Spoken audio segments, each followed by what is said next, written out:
Bismillahirrahmanirrahim. Assalamualaikum warahmatullahi wabarakatuh. Presentasi kali ini akan membahas terkait teks laporan hasil observasi.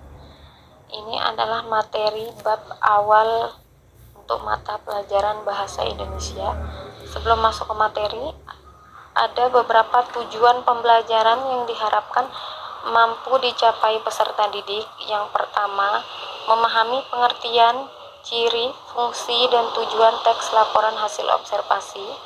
2. Memahami struktur teks laporan hasil observasi. 3. Memahami kaidah kebahasaan teks laporan hasil observasi. Yang keempat, menulis teks laporan hasil observasi.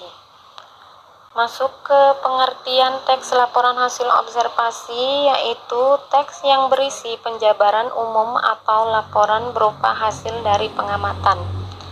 Teks laporan hasil observasi juga disebut teks klasifikasi karena memuat klasifikasi mengenai jenis-jenis sesuatu berdasarkan kriteria tertentu.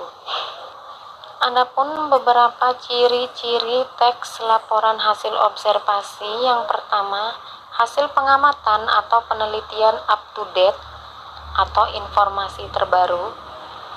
2. Bersifat objektif dan universal. 3. Bahasa yang digunakan bahasa Indonesia yang baik dan benar. 4. Membahas objek tunggal. 5. Menjelaskan sebuah informasi berdasarkan data dan fakta. 6. Objek saling berkaitan dengan hubungan berjenjang antara kelas dan subkelas yang terdapat di dalamnya. Terakhir, tidak ada bagian penutup atau kesimpulan dari tulisan. Berikut fungsi dari teks laporan hasil observasi. Yang pertama, melaporkan tanggung jawab sebuah tugas dan kegiatan pengamatan. 2. Menjelaskan dasar penyusunan kebijaksanaan, keputusan atau pemecahan masalah dalam pengamatan. 3. Sebagai sumber informasi terpercaya. 4. Sarana untuk pendokumentasian. Selanjutnya di sini ada 6 tujuan dari teks laporan hasil observasi, di mana yang pertama itu memahami dan mengatasi suatu persoalan. 2. Mengetahui perkembangan dari suatu persoalan sekaligus bahan evaluasi untuk kegiatan selanjutnya. 3. Menemukan suatu teknik atau cara baru. 4. Acuan untuk mengambil keputusan yang lebih efektif yang dapat dijadikan sebagai dasar penyusunan kebijakan dari fakta-fakta yang ada. 5. Bentuk pengawasan. Dan yang terakhir sebagai data historis tentang perjalanan dan pengembangan unit terkait. Pada teks laporan hasil observasi juga terdapat struktur, di mana ada struktur pertama dan struktur kedua. Struktur pertama itu ada 2 bagian.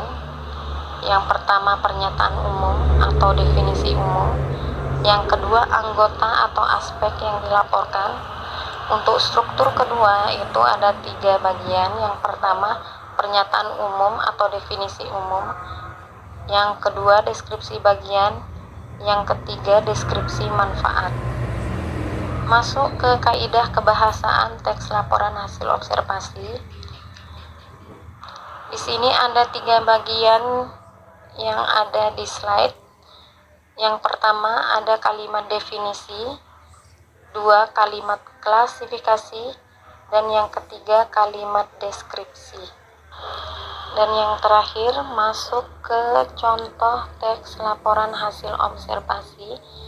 Di sini ada teks dengan judul museum dan sudah terdapat hasil analisis dari struktur kedua teks laporan hasil observasi, di mana ada definisi umum, ada deskripsi bagian, dan ada deskripsi manfaat yang terdapat di dalam teks yang berjudul museum. Jadi kurang lebih seperti inilah untuk hasil analisis dari contoh teks laporan hasil observasi. Itu saja, terima kasih. Assalamualaikum warahmatullahi wabarakatuh.